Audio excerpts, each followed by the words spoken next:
এই হচ্ছে সেই যশের পুকুর, যে পুকুরে গুরুদেব ধৌত ক্রিয়া করতেন ব্রহ্ম মুহূর্তে।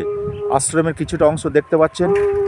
ব্রহ্ম মুহূর্তে এসে উনি ধৌত ক্রিয়া কাকে বলে, মলদ্বার দিয়ে সমস্ত পেটের নালীকে বার করে সেগুলো ধুতেন। ধোয়ার পরেতে মলদ্বার দিয়ে সেইগুলোকে প্রবেশ করানোর পরেতে উনি এই পুকুরেতেই পদ্মাসনে ভেসে থাকতেন।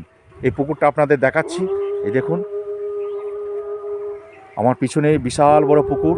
এই পুকুরেতে উনি পদ্মাসনে ভেসে থাকতেন, যেটা আপনাদেরকে জুবিলা আশ্রমে আরেকটি পুকুরের কথা বলেছিলাম, সেখানেও গুরুদেব পদ্মাসনে ভেসে থাকতেন। আর এই যশের পুকুরে উনি পদ্মাসনে ভেসে থাকতেন। এই হচ্ছেন সেই মহান ঋষি। সেই মহান ঋষির এই জায়গাগুলো ছিল তার কর্মস্থল এবং সাধনার ক্ষেত্র। এই সাধন ক্ষেত্রগুলোকে আপনাদের দেখালাম। বর্তমানে এই জায়গাগুলোর উপরেতে রাস্তা হয়ে গেছে। আর কিছুটা এই যে বাড়িটা দেখছেন, এই বাড়িটার থেকে 50 মিটার আগে ডান দিকে একটি হাঁড়ি ফেলার ডোবা ছিল। এই হাঁড়ি ফেলার ডোবা থেকে আশ্রম পর্যন্ত এই যে জায়গাটি ছিল প্রচুর দূষিত জায়গা। এখানে ডাকিনী যোগিনীরা এই এলাকাতে যাতায়াত করতেন। তখন এই জায়গাগুলো ছিল ঘন জঙ্গলে ভর্তি। পিশাচের বাস ছিল আপ টু শ্মশান পর্যন্ত।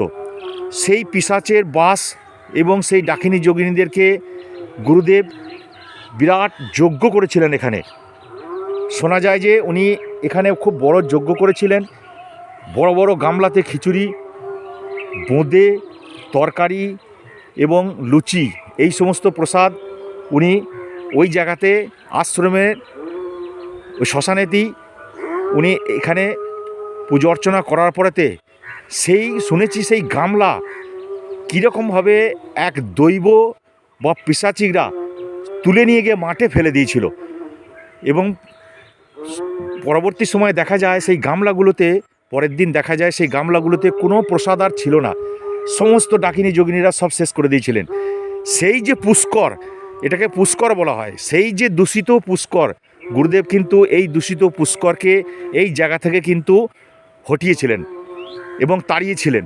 এই যে বাড়িটা দেখতে পাচ্ছেন, এই বাড়িটা থেকে 50 মিটার আগে হাঁড়ি ফেলার একটা ডোবা বলে জায়গা ছিল। সেই ডোবা থেকে যত আপনি আশ্রমের দিকে যেতে থাকবেন, এই এলাকাগুলো ছিল প্রচুর দূষিত এলাকা। সেই দূষিত এলাকাগুলোকে গুরুদেব নিজে সংস্কার করে দিয়ে গেছেন। যতটা আমরা জেনেছি, সেই সংস্কারের পর আশ্রমেতে তবে লোক যাতায়াত করত, নাহলে ওই মহাশ্মশানে কারুর ঢোকার মতো পরিস্থিতি ছিল না, এতই ভয়ঙ্কর জায়গা ছিল।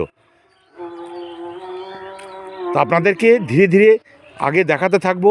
আপনারা এই সমস্ত বিষয়গুলোকে জানবেন, ভালো লাগবে। এই যে ওং হোং ক্লিং ক্রিং নাম, এই মধুমাখা নাম গুরুদেব বলেছিলাম যে 10 দিন 10 রাত মাটির তলা 22 শূন্য অবস্থায় থেকে উনি প্রাপ্ত করেছিলেন। সেই মধুমাখা নাম কোথাও পৃথিবীতে নাই। 70 তেতা দাপর কলি 4 যুগে যত মহাপুরুষ জন্মেছেন, কাউকে দিয়ে প্রকাশ্য প্রচারে এই বীজমন্ত্রের আদেশ দিয়ে যাননি। একমাত্র মা গুরু হয়ে গুরুদেবকে দীক্ষা দিয়েছিলেন। দীক্ষা দেওয়ার পরে সেই মন্ত্রের প্রচার চলছে, সেই মন্ত্রের জপও চলছে, শুনতে পাচ্ছেন আপনারা। আজকে বিকেলের দিকে অমাবস্যা ছেড়ে যাবে। 2025-এর চৈত্র মাসের অমাবস্যা ছেড়ে নাম শুরু হবে। আগামীকাল আশ্রমেতে মহোৎসব হবে, যেটা অন্নকূট উৎসব বলা হয়।